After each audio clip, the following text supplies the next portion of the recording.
Hello दोस्तों, कैसे हैं आप लोग। आज के वीडियो लेक्चर में हम लोग सीखेंगे यदि हमारे पास एक समान वैद्युत क्षेत्र है, ठीक है।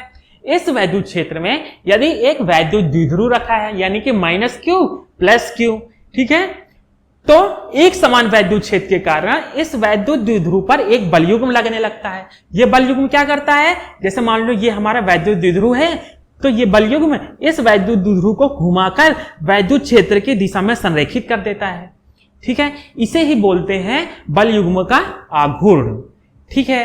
तो आज हम लोग पढ़ेंगे एक समान वैद्युत क्षेत्र में रखे वैद्युत द्विध्रुव पर लगने वाले बलयुग्म का आघूर्ण, ठीक है। इसके लिए डेरिवेशन करेंगे और इसका सूत्र फाइंड आउट करेंगे, ठीक है। तो आइए देखते हैं। यह हमारे पास एक समान वैद्युत क्षेत्र है, ठीक है। ये हमारे पास एक समान वैद्युत क्षेत्र है। ये मैं क्या बना रहा हूं, वैद्युत बल रेखाएं बना रहा हूं जो एक दूसरे से क्या है, समांतर है। तो इस प्रकार की वैद्युत बल रेखाएं जो एक दूसरे से समांतर होती हैं, क्या बनाती हैं, एक समान वैद्युत क्षेत्र प्रदर्शित करती हैं, ठीक है। तो इसमें हमारा एक क्या रखा है, एक रखा है वैद्युत द्विध्रुव। तो देखिए हम यहां बना लेते हैं, वैद्युत द्विध्रुव बना लेते हैं। एक समान वैद्युत क्षेत्र में हमारा रखा है वैद्युत द्विध्रुव, वैद्युत द्विध्रुव रखा है। इसकी बीच की डिस्टेंस कितनी है, 2l। इसकी बीच की डिस्टेंस है 2l, ठीक है। यह है हमारा -q, ये क्या है हमारा -q, और ये है हमारा +q। यही तो होता है वैद्युत द्विध्रुव, होता है ना। चलो ठीक है, तो ये +q है, ये -q। एक समान वैद्युत क्षेत्र ये E है। एक समान वैद्युत क्षेत्र क्या है, ये E है, E, ठीक है। तो ये वैद्युत बल रेखाएं किधर से किधर की ओर जा रही हैं, इधर से इधर की ओर जा रही हैं। तो इसको समझने का अगर हम समझें तो इसका मतलब यहां पर धनावेश होना चाहिए। समझने के लिए बता रहा हूं केवल, ठीक है। यहां पर धनावेश होना चाहिए और यहां पर ऋणावेश होना चाहिए, तभी तो वैद्युत बल, ठीक है, यहां पर ऋणावेश होना चाहिए, तभी तो वैद्युत बल रेखाएं धनावेश से ऋणावेश की ओर जाएंगी, ठीक है। तो फिर ये बताओ, इस वैद्युत क्षेत्र के कारण इस Q पर एक वैद्युत बल लगेगा, लगेगा कि नहीं लगेगा, वो लगेगा। तो किधर की ओर वैद्युत बल लगेगा, ये धनावेश है, ये भी धनावेश है, इधर भी धनावेश है, तो ये धनावेश है तो इधर की ओर जाएगा, यानी कि इधर पर एक वैद्युत बल लगेगा जो डायरेक्शन किधर की ओर होगी, इधर की ओर होगी, ठीक है। तो ये F होगा, किधर की ओर बल लगेगा, इधर की ओर। F इक्वल टू कितना रहेगा, हमने पढ़ा था एक सूत्र, E इक्वल टू F/Q, पढ़ा था ना सूत्र एक।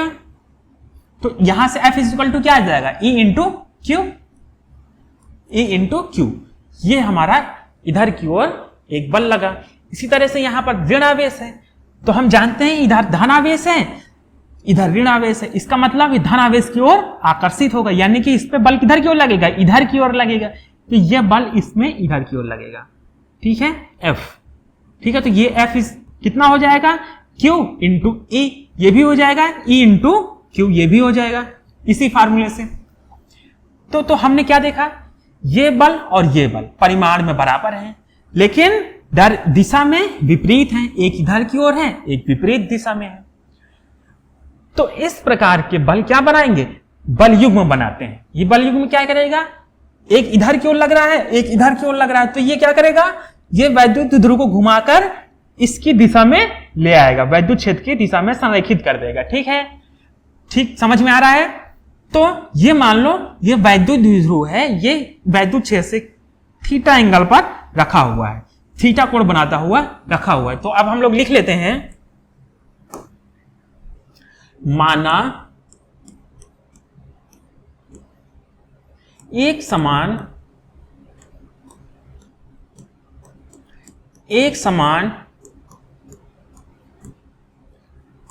वैद्युत क्षेत्र में, वैद्युत क्षेत्र E में थीटा कोण बनाते हुए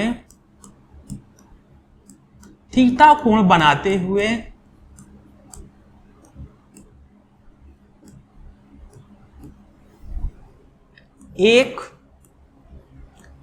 वैद्युत द्विध्रुव वैद्युत द्विध्रुव रखा है। ठीक है, अब देखो ये बल इधर की ओर लग रहा है, ये बल इधर की ओर लग रहा है, तो लिखो माना प्लस क्यू व माइनस क्यू, प्लस क्यू व प्लस क्यू व माइनस क्यू पर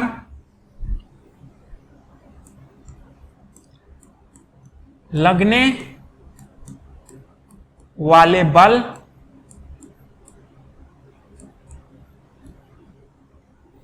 परिमाण में F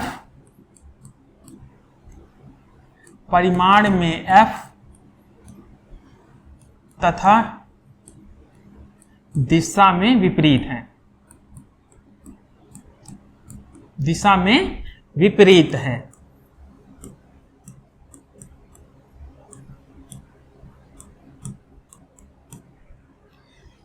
ये बल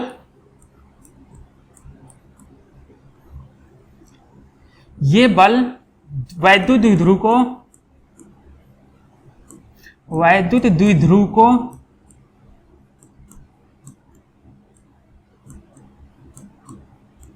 घुमाकर क्षेत्र की दिशा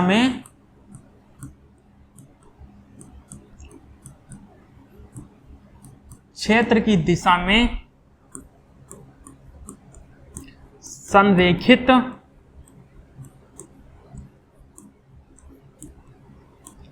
कर देते हैं। इसे बल युग्म का आघूर्ण कहते हैं, इसे बल युग्म का आघूर्ण कहते हैं। ठीक है, आघूर्ण कहते हैं।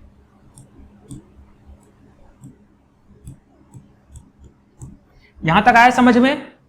अच्छा, अब हम लोग क्या करेंगे, अब हम लोग समझेंगे। ये 2L है, ठीक है, तो ये बल इधर की ओर लग रहा है, ये बल इधर की ओर लग रहा है, तो इन दोनों बलों के बीच की दूरी हमें निकालना है, इन दोनों बलों के बीच की दूरी। तो क्या करें कि यहां से एक लंब खींच देंगे, यहां से एक लंब खींच देंगे, खींच दिया, तो ये थीटा है, ये 2L है, तो ये 2L cos थीटा हो जाएगा, इसका लंबवत घटक 2L sin थीटा हो जाएगा। हो जाएगा नहीं हो जाएगा? हो जाएगा ना। तो आप हमें बताइए, हम यहां पर लिखेंगे बल आघूर्ण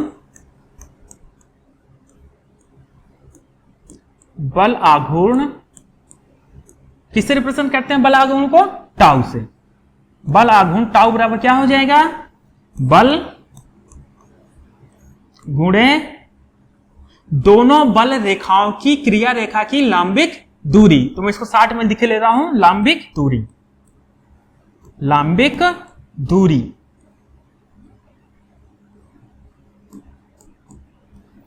ठीक है, तो बल कितना है? F है ना बल, ठीक है। लांबिक दूरी कितनी है? 2L sin theta, 2L sin theta लिख दिया। ठीक है, अब हमें पता है F इक्वल टू क्या होता है? E into Q. F equal to क्या है? E into Q. यहां पर भी F इंटू क्यू है, E भी इंटू क्यू है, तो एक ही बल रखना होता है। ठीक है, तो हमने F equal to E Q यहां रख देंगे, यहां हो जाएगा 2L sin theta, 2L sin theta. तो आप मुझे ये बताइए 2QL ये कुछ होता है ना? 2QL क्या होता है? यहां पर लिख लीजिए वैद्युत द्विध्रुव आघूर्ण, यानी कि स्मॉल p। स्मॉल p बराबर क्या होता है? 2QL। ये हमने पिछले लेक्चर में पढ़ चुके हैं। ठीक है, तो बस यहां रख दीजिए, 2QL की जगह p रख दीजिए और E sin थीटा हो जाएगा। तो ये हो जाएगा small p E sin theta. तो टाउ बराबर क्या हो जाएगा? PE sin theta. अच्छा, इसका सदिश रूप क्या होगा? ये टाउ कैसी राशि है? सदिश राशि है, तो इसका सदिश रूप में इसको क्या लिख सकते हैं? ठीक है, तो टाउ को ये भी लिख सकते हैं सदिश रूप में। टाउ इज इक्वल टू होता है P vector cross E vector. सदिश रूप में इसको इस तरह से भी लिख सकते हैं। अब आप कहेंगे कि हमें ई वेक्टर तो पता है, ई की डायरेक्शन, यानी ई की डायरेक्शन तो ये है सर। पी की डायरेक्शन कहाँ है? पी की डायरेक्शन मैंने आपको बताया था कहां होती है? वैद्युत द्विध्रुव में ऋण आवेश से धन आवेश की ओर, यानी कि वैद्युत द्विध्रुव आघूर्ण की डायरेक्शन यानी कि स्मॉल पी की डायरेक्शन किधर की ओर होती है? माइनस क्यू से प्लस क्यू की ओर। मैंने पिछले लेक्चर में इसे बताया है। ठीक है, ये हो गया पी की डायरेक्शन। ठीक, तो ये पी की डायरेक्शन हो गई, ये ई की डायरेक्शन हो गई। तो अब बताइए सर, आप पूछेंगे आप टाउ की डायरेक्शन किधर की ओर होगी? टाउ की डायरेक्शन इन दोनों की डायरेक्शन के लंबवत होती है। इन दोनों के क्या होती है? पी की और ई की दोनों की डायरेक्शन के लंबवत होती है। जैसे कि मान लो ये हमारे पास ई की डायरेक्शन है, ये कैसी डायरेक्शन है? ई की, तो इधर की ओर है, ई की डायरेक्शन ये है। पी की डायरेक्शन ये है, तो मान लो ये पी की डायरेक्शन है। ठीक है, तो एक स्क्रू होता है, यदि हम स्क्रू को घुमाएं, यानी पी से ई की ओर अगर हम घुमाएं और इसको घुमाने में इस पेच अंदर की ओर जाए, यदि हम दाहिने साइड घुमाएंगे तो पेच किधर की ओर जाएगा? अंदर की ओर जाएगा।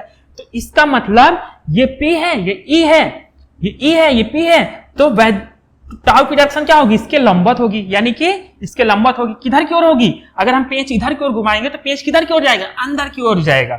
तो लंबवत होगी, लेकिन किस तरह होगी? अंदर की ओर लंबवत होगी। यदि हम ऐसा कुछ होता, यदि कुछ इस तरह की से होता कि P यहां होता और E यहां होता, ठीक है, तो P को किधर की ओर घुमा रहे हैं? इधर की ओर। P से अगर E की ओर चले तो इधर की ओर उल्टा घुमा रहे हैं। तो जब हम उल्टा घुमाएंगे पेच किधर की ओर आएगा? बाहर की ओर आएगा। तो इस दशा में क्या होगा? जो टाउ की डायरेक्शन होगी वो किधर की ओर होगी? PE के लंबवत, लेकिन बाहर की ओर, क्योंकि ठीक है इधर की ओर लंबवत लेकिन बाहर की ओर। तो इस तरीके से हम लोग इसकी डायरेक्शन टाउ की होती है। तो ये रहा एक समान वैद्युत क्षेत्र में रखें वैद्युत द्विध्रुव पर लगने वाले बलयुग्म का आघूर्ण। अच्छा, इसका मात्रक क्या होगा? यहां लिख लो मात्रक।